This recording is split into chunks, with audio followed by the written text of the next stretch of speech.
Welcome to the most recent episode of the Land and Blast podcast. And what are we going to talk about today? We're going to talk about land use, and I think it's one of those words that gets thrown around in the real estate world fairly loosely, and a lot of people hear it all the time, but we're going to define a little bit more what that means and why it matters. Copy. So to you, in your professional definition, what is land use? Well, land use is a broad term, but loosely, if I had to describe it, I would just say basically it's what you are or are not allowed to do with your property from a regulation point of view. So basically from some kind of, I almost want to use the word bureaucracy, but it is some sort of, county, state, agency is saying you can or can't do this with your property. So land use is, in its oversimplification, what you legally can or can't do with your property. Sure. So I think the interesting thing I think a lot of people think about when they think about land use, they think about building permits. Sure. Can I build a house? Can I build a house? That's the most common question we get is, can I build a house? So, but let's back up. Before we get into can I build a house? Yeah. I think a lot of people don't realize that it goes beyond your local municipality. So, for example, if I have a piece of farm ground, or if I have a piece of forest zone property, and I want to build a house, for example, I definitely have to deal with the county planning office that I am located within that county. I definitely am going to be, dealing with that building department when I go to build a home. But depending on where I site the home, I may have to deal with fish and game. If it's a sensitive deer and elk winter ground area, I may have to deal with Division of State Lands. If there's wetlands, I may have to deal with fish and game on other things having to do with stream crossings or building driveways. I may have to deal with a whole host of other, I should stop using the term bureaucracies, but governmental agencies that have a say, especially if you're along a stream. Okay. Yeah. So I want to kind of clear it up that when we talk about land use, it's very much, it's a more broad stroke than just planning and building department. Yeah. Back to your question. Can I build a house? Can I build a house? Yeah. So with land, or can I build a second home? Or can I run a business? Or can I How about an ADU? How about an ADU? Yes. All those things are, in many states, like there is no regulation on. Like you go to some places in the South, or some places like Arizona has some of the least regulated land use laws in the country for whatever reason. Oregon is sandwiched between California and Washington. And the whole West Coast has a significant amount of regulation, especially on resource zone properties, which is what we deal with primarily. All the time, So can I build a house? I'll give you a quick rundown of scenarios that you would assume you could build a house on. But there's a strong possibility that it might not be possible. Okay. I don't think I said that quite very well, but It tracks. It tracks. But farm zone property, number one. There's basically three ways to get a home site. Number one is through large tract. So depending on what overlays you have, it's either 80 or 160 acres. And that's like the minimum threshold to make application. They still don't have to give it to you, but that's like the minimum threshold to make a large tract home application. The next thing with farm zone properties is through low value soils. So if you can prove, like we're sitting here on this knob right now, this property is zoned EFU, but for a number of reasons, even though we have low value soils right here on this rock pit that we're sitting on, you still can't build a home on it. As crazy as it is. I already ran up the flagpole with a land use planner, though we met the minimum threshold for like low value soils, but we still couldn't build on the property we're sitting on right now. And why was that? Without going too much in the weeds, no, it's too far in the weeds. Okay. You can't do it. Never mind. It just happened. But the second would be low value soils. If you met all the other criteria, like the low value soils would be the minimum threshold to make application, but then can you make it through the other things? That still remains to be seen. Okay. The other thing is through farm income, which is a slippery slope of proving, how much money you're making on the property, that you're the farmer, how you're doing it, and that it substantiates the need for a residence on the property. There's a couple other real obscure ways to get a home on a farm zone property, but the absolute most secure way to build a home is to have there be an existing home it's a replacement of versus starting from scratch. Okay, yeah. a grandfathered in home on an EFU property or a farm zone property is your best, easiest scenario to build a home. And that was like the buckboard homestead. Correct. Yeah. Yeah. Once the county recognizes it as a residence, you're in a pretty good position with a farm zone property to keep it. Mm-hmm. There's still certain things you have to be careful of. You can lose that, but that's too far into the weeds as well. Forest is similar. It has different types of criteria, but there is a large tract forest. There's a forest template, and then there are a few other ways within the forest zoning to go about it. Not to get into those weeds here today. Rural residential, very different situation. And again, I'm speaking very specifically to Jackson County. Most specifically, because there's some different things in Bend and like Deschutes County is a little bit different, but it's all falling under the same umbrella. There's certain acreage requirements. So one thing that's really important to note about land use in any resource zone property is that regulation starts in Salem. It's not controlled by the individual county. Now, certain counties have adopted and had certain code approved that modifies it a little bit different county to county, but the overlying guideline comes from Salem. Mm-hmm. On a rural residentially zoned property, the county has much more freedom to make their own decisions on because it falls outside of that resource. That resource is farm, forest, open space. Mm-hmm. Another area. I'm just going to hit a few things real quick that are very common questions. Yeah. The first one is, can I split my parcel? Can I split my lot? Do I have a legal parcel? Those are huge things that, on the surface, I have 80 acres. Common sense says, I've got neighbors all around me that are like 20. I should be able to split it, right? Right. Well, not necessarily. It depends on your zone. All the resource zonings all have a minimum acreage basically across the state of 80 acres with a few exceptions like Deschutes County where you can get some 30s and 40s. 20s. Yeah. The other thing is lot legality, that's borderline too much of a rat hole to go down today. But just because you have a tax lot that technically can transfer title as its own, independent tax lot, right, does not necessarily mean it is a legal parcel from the planning department's point of view. Yeah. The tax assessor may recognize it as a tax lot, but it may not be a legal parcel.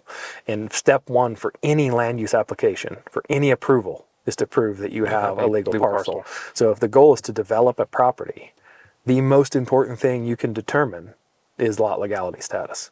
Now, lot legality has some golden opportunities too, because sometimes you can have multiple legal parcels lying underneath a single tax lot as well. Yeah. So, anyway, not to confuse. That would be a good day. That would be a good day. Yeah, and we've had it before. Yeah, I had one property we thought we had 2, and we had like 6. Good day for him. Yeah, exactly. ADUs, another hot button thing. ADUs, just recently, legislation passed in the state of Oregon that basically green lighted ADUs across the state, with one giant exception: resource zone properties. So rural residential properties, city properties, like ADUs are really a hot button item in a good way. Like everybody can do an ADU unless you're resource. And that's a little bit different county to county. I think there's some different things that hopefully we're going to get some progress at some point in the ADU side. I say hopefully because I feel like ADUs don't damage your piece of farm ground, in my opinion, or they don't damage. Yes, it does create a little bit more living space or whatever, but the state, really wants to limit expansion in farm or forest properties. I think it's healthy, but that's my personal opinion. But ADUs, again, rural residential property, ADUs are green lighted right now. Most of the counties have adopted code or in the process of adopting the code. And I'd be curious where Deschutes County's at. Yeah, it can be a little bit more complicated inside the city at a county level. It's a little bit more lax, but inside the city, they're pretty hard on ADUs. And cities are definitely, depending on what the goal is of the city, they can be different. I know here in Jackson County and in Josephine County, most of the cities are all in support of ADUs. Like trying to solve the housing shortage. Right. And that's the big push. Yeah. Another thing, this is even more of a hot button thing, is Airbnb.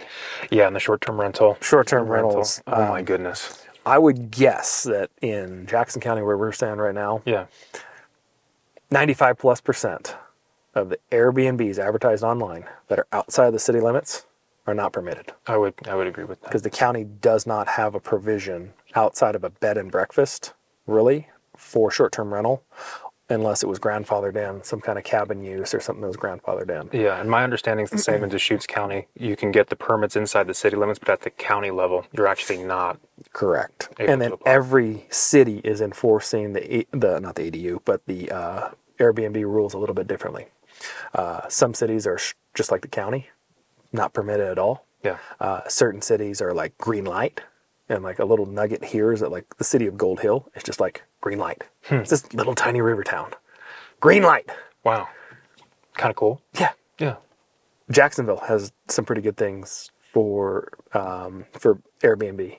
Ashland has some rules that allow you to do it, but it's kind of complicated. There's a couple other cities that are just flat no. Yeah. So the next thing that we really hit a lot of questions on is can I run a business from my home?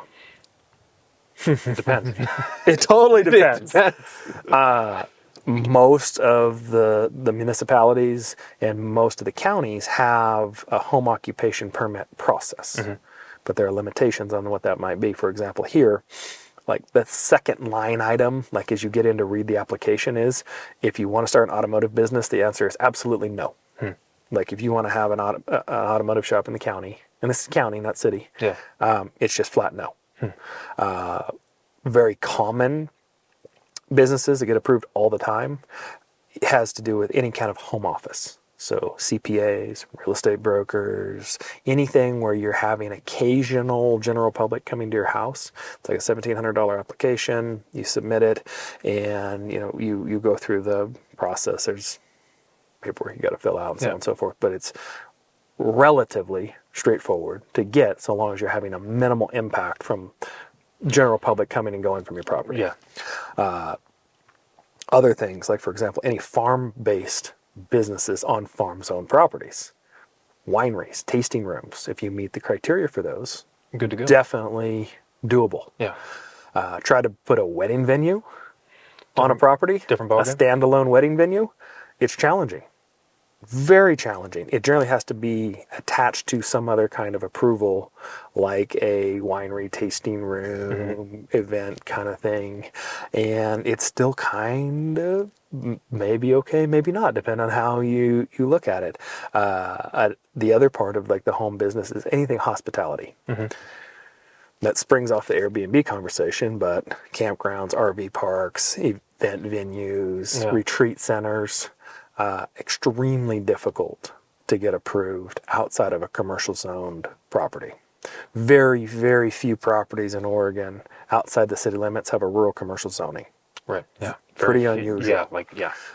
The resource zone properties, it's an uphill battle. And I know of many different court cases that have gone all the way to LUBA and different things here locally that have not gone the property owner's way. And most of it has to do with objection from neighbors. Neighbors have a lot of pull. And they take issue with the goings on or the potential goings on. Take issue with the goings on, or you have an easement that doesn't technically allow you to have commercial use, and the person you're going over who owns that easement, isn't allowing you to change it, whatever it might be. There's just a lot of different things that can impact one's ability to do any kind of commercial venture on a non-commercial property. Gotcha. The last thing. And does that change with like campgrounds and things like that? A pre-existing non-conforming use campground is by far the easiest way to go. Okay. Buy one that exists. Make sure it's in decent standing with the county. Go that route. Don't try to start from scratch.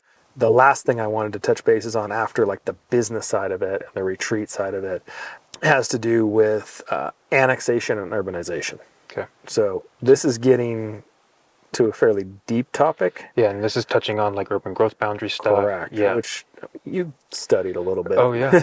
Yeah. And Your degree was a part of that. Yeah, that interface. Yeah.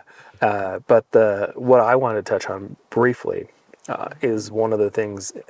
Just because you border city limits does not mean in our lifetimes that property may ever get brought into urban growth boundary or ever annexed. Yeah. Also, many of those processes run, like for example, RPS, which is the regional problem solving process that every city is supposed to participate in Oregon to manage their urban reserve to meet their housing needs, is a process that takes many years, has a lot of shucking and jiving for for people to get their properties in. It's not something that you just walk down the city and be like, hey, I'd like to get my property into the city limit.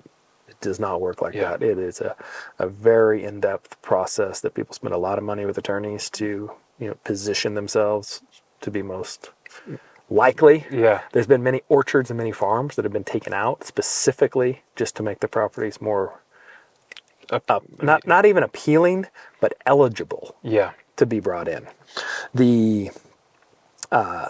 But the reason I wanted to touch bases on this also for a second also has to do with our investor clients, because if you understand the regional problem solving process, urbanization, annexation process, there is definitely opportunities because of the push right now in the state of Oregon that more properties are going to be coming into that mix. And if you have a property, if you already own a property, or if you're looking to purchase a property, you can get educated on that process, but it's not as simple as one might think. I have had a lot of farm clients who have done very well by generational properties coming into urban growth boundary and then subsequently being annexed and being able to be sold to developers. Right. With that said, the other thing, I want to circle back to with the whole land use topic has to do with some of the pitfalls that I've seen over and over. Sure. And what do those look like? Trust but verify. Trust but verify. That's how I would describe it. And I'm not just talking about the seller or the seller's realtor.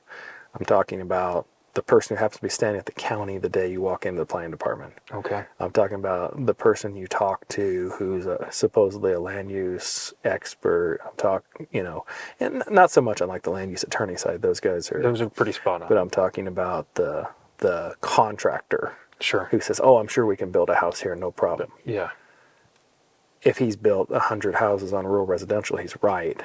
But if he doesn't fully understand all the complexities, for example, of a resource zone property, he may mean well, but he might be wrong. Yeah. So trust but verify.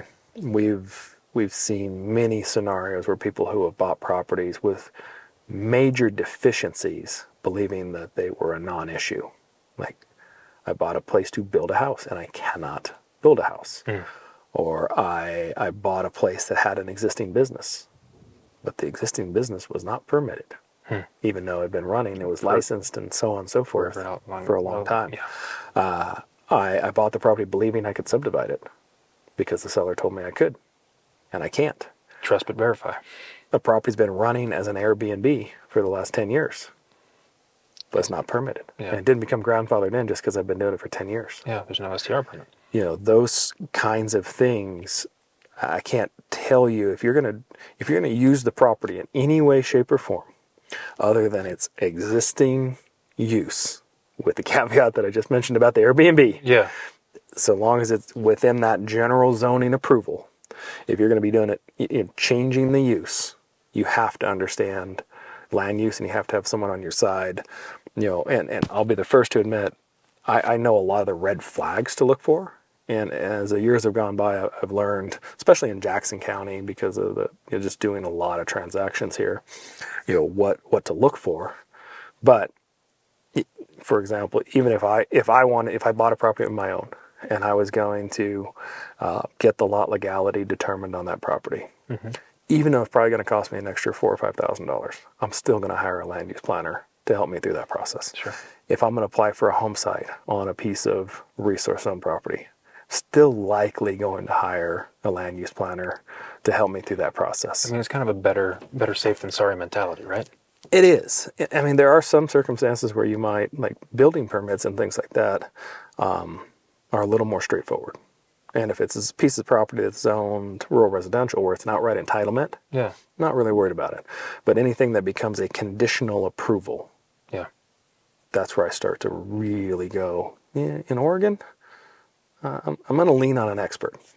Even if I just consult with them, and maybe I fill out the application myself, I'm still going to get their their 2 cents on the subject. Absolutely. Yeah. Definitely before I close on a piece of property and leave due diligence. Absolutely. So, anyway, I hope that gives everyone a little bit of a picture of the term land use. When I use the term land use, like, these are just things that I'm kind of rattling off the top of my head. I had a few bullet points kind of noted that I wanted to touch on, but this is just kind of the world we live in every day. Yeah, in a big way. Well, thank you for taking us through that. Yeah. Hopefully that was helpful. Yeah, hopefully those for you watching and listening found that interesting too. And it's definitely something that we can get heavy in the weeds on, but as a primer overview, just things to keep an eye on and keep in mind. Well, thank you. Thank you. We'll see you guys next time.